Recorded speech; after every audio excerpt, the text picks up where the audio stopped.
Good morning, students. Welcome to the Sun Public School Duck online classes. My dear students, मैं आज की इस class में chapter number first when, where and how.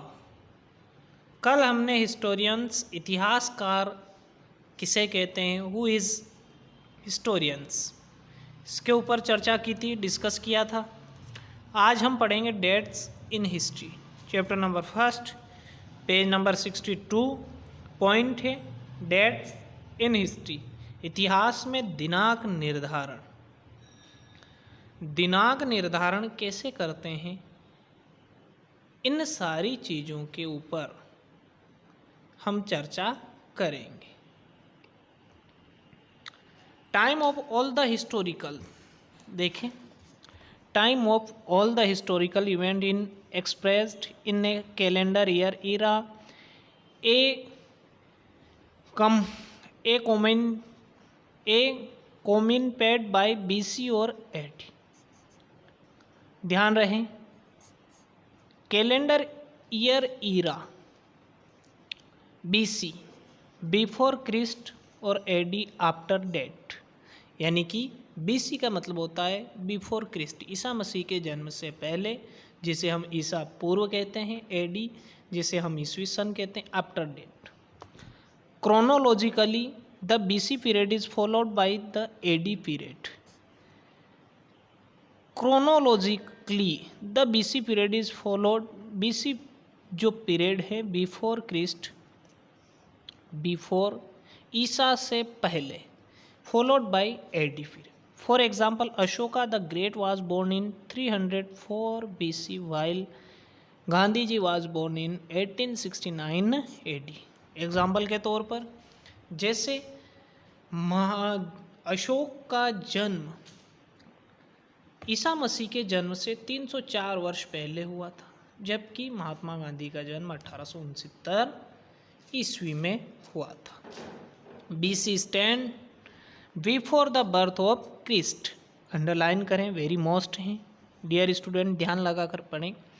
BC stand before birth of Christ, it means that Ashoka was born 304 year before the birth of Christ, यानी कि अशोक का जन्म ईसा मसीह के जन्म से 304 वर्ष पहले हुआ था। AD stand for anno domini और the year Christ was born, it mean that Gandhi ji was born 1869 year after the birth of Christ, जबकि गांधी जी का जन्म ईसा मसीह के जन्म के 1869 साल बाद में हुआ है।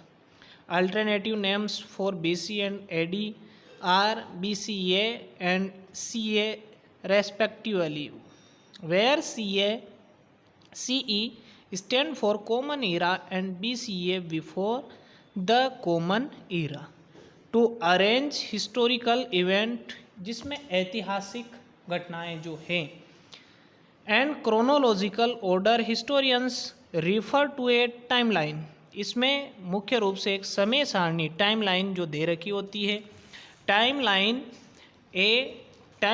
is a description of historical event is in the chronological order, जिसमें हम चर्चा करेंगे। सबसे पहला बिंदु है हमारा प्रे हिस्ट्री एंड हिस्ट्री।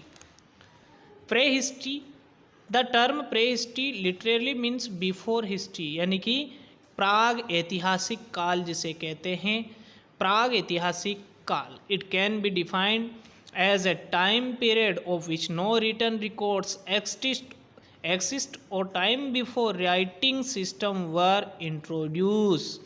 प्राग ऐतिहासिक काल, जिसे पूरा ऐतिहासिक काल भी कहते हैं, जिस समय ना तो कोई रिकॉर्ड रखा जाता था, ना किसी चीज का अध्ययन किया। Introduce, it refer to the period from the time human like being first operated on the earth to the time when writing was introduce, ये ऐसा समय था जब मानव ने लिखना प्रारंभ किया। डेवलप एंड यूज्ड, यूजुअली मुख्यतः उसने उपयोग किया। Prehistory stand for stone age, जिसे स्टोन एज कहा जाता है पाषाण युग, जिसे हम कहते हैं bronze age and iron age. जैसे स्टोन एज पाषाण युग, ताम्र युग एंड आयरन युग, जिसमें स्टोन में अधिक से अधिक पत्थर का उपयोग किया जाता था, जिसके कारण इसको स्टोन एज कहते हैं। ब्रॉन्ज में अधिक से अधिक तांबे का उपयोग किया जाता था। आयरन में सबसे ज़्यादा लोहे की खोज हुई, लोहे का उपयोग किया जाता था। History is the time period after pre history and refer to period of the record event. It is a mainly researched by historians. और इस काल में अधिक से अधिक रिसर्च हुई, खोजें हुई। द जियोग्राफिकल फ्रेमवर्क, अब इसमें जियोग्राफिकल फ्रेमवर्क क्या किया, जैसे आप ध्यान से देखें, painting from prehistorical time on the rocks, किस तरह से प्रे हिस्टोरिकल समय में एक रॉक पर यह पेंटिंग बनाई गई थी। रॉक का मतलब होता है बच्चों चट्टान। The geographic of a land often has a powerful impact on it is the history. Geography was one of the important factor in influenced by the location of the early settlement around the world. यह सबसे महत्वपूर्ण माना जाता है। All the early civilisation, जितनी भी civilisation हुई है, सिविलाइजेशन का मतलब होता है बच्चों यहाँ पर सभ्यताएं, नेमली दोज ऑफ इजिप्ट, जैसे इजिप्ट की सिविलाइजेशन, मेसोपोटामिया की civilisation, Egypt, Mesopotamia and Indus and China were located in the around river valley. ये सारी सिविलाइजेशन जो है वह रिवर घाटियों में ही विकसित हुई है। The Himalaya and the Deccan plateau. Our Indian subcontinent, हमारा भारत जो है वह एक उपमहाद्वीप है। उपमहाद्वीप का मतलब जिसको चारों ओर से तीन साइड से जिसको पानी ने घेर रखा है। Has distinct geographical features. The north Gangetic plains, Ganga का प्लान्स, वाज वेरी फर्टाइल, बहुत ज़्यादा उपजाऊ हुए। Hence human settle first around his region, और इसी श्रेणी में लोगों ने सबसे पहले बसावट शुरू की थी। The south peninsula was divided into smaller region by the mountains, plateaus and the river valley. The Himalaya in the north protect the country from invaders. Himalaya जो है वह हमारे देश की रक्षा करता है उत्तर से आने वाले दुश्मन आक्रमणकर्ताओं से। इन्वेडर्स का मतलब होता है डियर स्टूडेंट्स आक्रमणकर्ताओं से। The long coast line of the peninsular India encouraged foreigner trade in the many kingdom flourished in the northern plains. The Deccan Plateau is the situated in the southern India, separated from the northern part of the country by the Vindhya and the Satpura mountain range. These separations led to the growth of several kingdoms like those of the Cholas, Chalukya and the Rashtrakutas. ये सारे साम्राज्य dynasty थी, साम्राज्य थे, राजवंश थे, यह यहीं पर विकसित हुए। The seas that surrounded India on three sides have protect peninsular India from the foreign attack. ये तीनों साइड से भारत की रक्षा करते हैं। The long coast line with the, बहुत ही बड़ी समुद्री जो लाइन हमारी, with it natural ports and the harbours has also encouraged trade for thousand of year with distant lands like Rome, Mesopotamia, present day the Iraq, Mesopotamia को present time में Iraq कहते हैं, Egypt and the south east Asia. यहाँ पर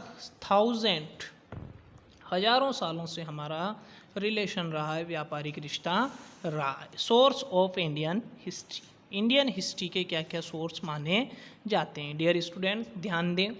the source of Indian history are classified under the following heads. भारतीय इतिहास को निम्न भागों में हम बांट सकते हैं। The sources of Indian history के जो सोर्सेस हैं उन्हें हम निम्न तरीके से क्लासिफाई कर सकते हैं, वर्गीकृत कर सकते हैं। मैन्युस्क्रिप्ट्स एंड द इंस्क्रिप्शंस, जो इंस्क्रिप्शन का अभिलेख, archaeological coins and the monuments, जो कॉइन्स थे हमारे उनको कॉइन्स, लिटरेरी सोर्स और फॉरेन ट्रेवलर्स। सो स्टूडेंट्स, आज की हमारी क्लास में हम यहीं तक करेंगे। मुझे आशा है, उम्मीद है आप लोग अच्छे से समझेंगे। So thanks.